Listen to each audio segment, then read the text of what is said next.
ಎಲ್ಲರಿಗೂ ನಮಸ್ಕಾರ ಸ್ನೇಹಿತರೆ. ಅತಿ ಕಡಿಮೆ ಬಡ್ಜೆಟ್‌ನಲ್ಲಿ ತಯಾರಾದಂತಹ ಸಿನಿಮಾಗಳು, ಅತ್ಯಂತ ಹೆಚ್ಚು ಕಲೆಕ್ಷನ್ ಮಾಡಿದ ಮಲಯಾಳಂನ ಟಾಪ್ 5 ಸಿನಿಮಾಗಳು ಯಾವುದು ಅನ್ನೋದನ್ನ ಈ ವಿಡಿಯೋದಲ್ಲಿ ನೋಡೋಣ.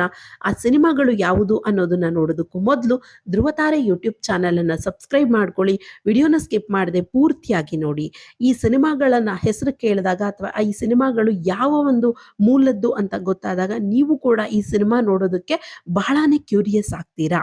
ಟಾಪ್ 5 ಕಲೆಕ್ಷನ್‌ನ ಪಡ್ಕೊಂಡಂತಹ ಮಲಯಾಳಂನ ಸಿನಿಮಾದಲ್ಲಿ ಟಾಪ್ 5 ಲಿಸ್ಟ್‌ನಲ್ಲಿ ಬರುವಂಥದ್ದು ಮಾರ್ಕೋ ಸಿನಿಮಾ.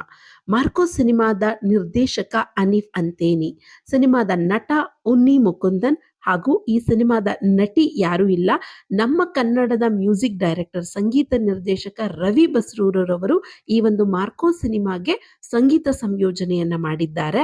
ಹಾಗೂ ಈ ಸಿನಿಮಾ ಆಕ್ಷನ್ ಓರಿಯೆಂಟೆಡ್ ಸಿನಿಮಾ ಆಗಿದೆ. ಹಾಗೆ ಈ ಸಿನಿಮಾನ ಬಡ್ಜೆಟ್ ಕೇವಲ 30 ಕೋಟಿ, ಆದರೆ ಇದರಿಂದ ಬಂದಂತ ಕಲೆಕ್ಷನ್ 115 ಕೋಟಿ ಆಗಿರುತ್ತೆ. ಹಾಗೆ ಈ ಸಿನಿಮಾ ಡಿಸೆಂಬರ್ 20, 2024ರಲ್ಲಿ ಬಿಡುಗಡೆ ಆಗಿತ್ತು. ಅಂದ್ರೆ ಈ ವರ್ಷದ ಕೊನೆ ಭಾಗದಲ್ಲಿ ಈ ಸಿನಿಮಾ ತೆರೆ ಕಂಡು ಇನ್ನೂ ಕೂಡ ಸಕ್ಸಸ್ಫುಲ್ ಆಗಿ ರನ್ ಆಗ್ತಾ ಇರುವಂತದ್ದು ಮಾರ್ಕೋ ಸಿನಿಮಾ. ಹಾಗೂ ಮಲಯಾಳಂನ ಟಾಪ್ 4 ಸಿನಿಮಾ ಯಾವುದು ಅಂತ ನೋಡೋದಾದ್ರೆ ಅದು ಸೂಕ್ಷ್ಮದರ್ಶಿನಿ. ಸೂಕ್ಷ್ಮದರ್ಶಿನಿ ಸಿನಿಮಾ ಕೂಡ ಇದೇ ವರ್ಷ ಅಂದ್ರೆ 2025 ಜನವರಿ 11ರಂದು ತೆರೆಗೆ ಬಂದಿತ್ತು. ಈ ಸಿನಿಮಾದ ನಟ ಬೆಸೆಲ್ ಜೋಸೆಫ್ ಅಂತ ಹೇಳಿ, ನಟಿ ನರ್ಜಿಯಾ ನಜೀಮ್. ಈ ಸಿನಿಮಾದ ಬಡ್ಜೆಟ್ 14 ಕೋಟಿ ಹಾಗೂ ಕಲೆಕ್ಷನ್ ಆಗಿದ್ದು ಬರೋಬ್ಬರಿ 55 ಕೋಟಿ ರೂಪಾಯಿ. ಸಿನಿಮಾದ ನಿರ್ದೇಶಕ ಜತಿನ್. ಹಾಗೂ ಈ cinema suspense and thriller oriented cinema ಆಗಿರುತ್ತೆ. ಬಹಳ ಕ್ಯೂರಿಯಸ್ ಅಥವಾ ಕ್ಯೂರಿಯಾಸಿಟಿನ ಹುಟ್ಟಿಸುವಂತಹ ಸಿನಿಮಾ ಸೂಕ್ಷ್ಮದರ್ಶಿನಿ ಅನ್ನುವಂಥದ್ದು. ಹಾಗೆ ಟಾಪ್ 3 ಲಿಸ್ಟ್‌ನಲ್ಲಿ ಇರುವಂತಹ ಸಿನಿಮಾ ಕಿಷ್ಕಿಂಧ ಕಾಂಡಂ. ಈ ಒಂದು ಸಿನಿಮಾದ ನಟ ಆಸಿಫ್ ಅಲಿ, ನಟಿ ಅಪರ್ಣಾ ಬಾಲಮುರಳಿ. ಈ ಸಿನಿಮಾಗೆ ಹಾಕಿದಂತಹ ಬಡ್ಜೆಟ್ ಕೇವಲ 7 ಕೋಟಿ, ಆದರೆ ಕಲೆಕ್ಷನ್ ಮಾತ್ರ 80 ಕೋಟಿಯನ್ನ ಈ ಸಿನಿಮಾ ಬಾಚಿಕೊಂಡಿದೆ. ಹಾಗೂ ಈ ಸಿನಿಮಾ ಕೂಡ ಸಸ್ಪೆನ್ಸ್ ಥ್ರಿಲ್ಲರ್ ಓರಿಯೆಂಟೆಡ್ ಮೂವಿ ಆಗಿರುತ್ತೆ. ಒಂದು ಒಂದು ಸಂಸಾರದಲ್ಲಿ ಒಂದು ಗಂಡ ಹಾಗೂ ಹೆಂಡತಿ ಮಗುವಿನ ನಡುವೆ ನಡೆಯುವಂತಹ ಸಿನಿಮಾ. ಹಾಗೂ ಒಂದು ರೀತಿ ಏನು ಅಭಿಮಾನಿಯನ್ನ ಬಹಳಷ್ಟು ಕ್ಯೂರಿಯಾಸಿಟಿಗೆ ತಳ್ಳುವಂತ ಸಿನಿಮಾ ಕಿಷ್ಕಿಂಧ ಕಾಂಡಂ. ಈ ಸಿನಿಮಾ ಕೇವಲ 40 ದಿನಗಳಲ್ಲಿ ಈ ಸಿನಿಮಾ ಆ, ಏನು ಸಿನಿಮಾನ ತಯಾರು ಮಾಡಲಾಗಿದೆ. ಹಾಗೆ ಈ ಸಿನಿಮಾ ಸೆಪ್ಟೆಂಬರ್ 12, 2024ರಂದು ತೆರೆಗೆ ಬಂದಿತ್ತು. ಸಿನಿಮಾದ ನಿರ್ದೇಶನ ದಿಂಜೆತ್ ಅಯ್ಯತ್ತಾನ್ ಅಂತ ಹೇಳಿ. ಸಿನಿಮಾ ಬಹಳಾನೇ ಚೆನ್ನಾಗಿದೆ, ಎಲ್ಲರೂ ಕೂಡ ನೋಡುವಂತ ಸಿನಿಮಾ ಇದಾಗಿದೆ. ಹಾಗೆ ಟಾಪ್ 4 ಲಿಸ್ಟ್‌ನಲ್ಲಿ ಬರುವಂತದ್ದು ರೇಖಾ ಚಿತ್ರಂ. ಈ ಚಿತ್ರದ ನಟ ಆಸಿಫ್ ಅಲಿ ಹಾಗೂ ಮಮ್ಮುಟ್ಟಿ ಕೂಡ ಈ ಸಿನಿಮಾದಲ್ಲಿ ಮುಖ್ಯ ಪಾತ್ರವನ್ನ ವಹಿಸಿದ್ದಾರೆ. ನಟಿ ಅನಸ್ವರ ರಾಜನ್ ಅಂತ ಹೇಳಿ, ನಿರ್ದೇಶನ ಜೋಫಿನ್ ಅವರದು. ಈ ಸಿನಿಮಾ ಜನವರಿ 9, 2025ರಲ್ಲಿ ತೆರೆಗೆ ಬಂತು. ಸಿನಿಮಾದ ಇನ್ವೆಸ್ಟ್ಮೆಂಟ್ 9 ಕೋಟಿ, ಸಿನಿಮಾದ ಕಲೆಕ್ಷನ್ ಬಂದ್ಬಿಟ್ಟು 55 ಕೋಟಿಯನ್ನ ಸಿನಿಮಾ ಈ ಒಂದು ಮಲಯಾಳಂನ ಸಿನಿಮಾ ಬಾಚಿಕೊಂಡಿದೆ ಅಂತ ಹೇಳ್ಬೋದು.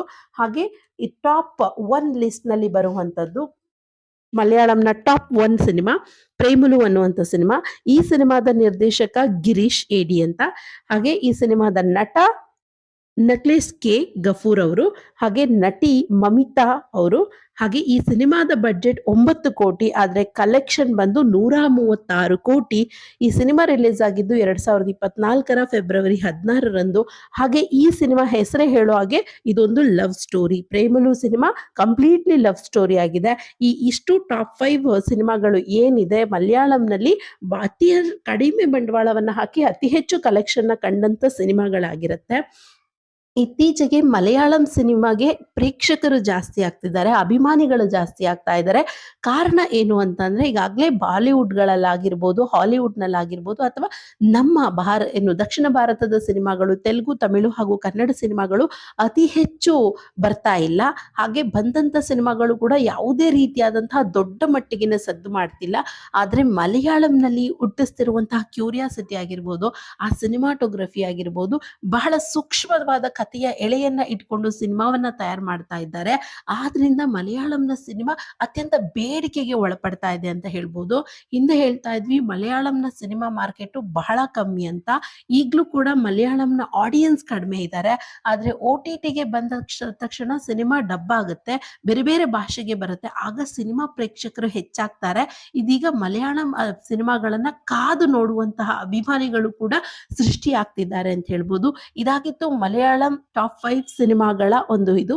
ಮುಂದೆ ನಿಮಗೆ ಬೇರೆ ಸಿನಿಮಾಗಳ ಡೀಟೇಲ್ಸ್ ಬೇಕು ಅಂದ್ರೆ ಧ್ರುವತಾರೆ ಯೂಟ್ಯೂಬ್ ಚಾನೆಲ್ ನಲ್ಲಿ ಕಮೆಂಟ್ ಮಾಡಿ ಹಾಗೂ ನಮ್ಮ ಚಾನೆಲ್ ಅನ್ನ ಸಬ್ಸ್ಕ್ರೈಬ್ ಮಾಡ್ಕೊಳ್ಳಿ.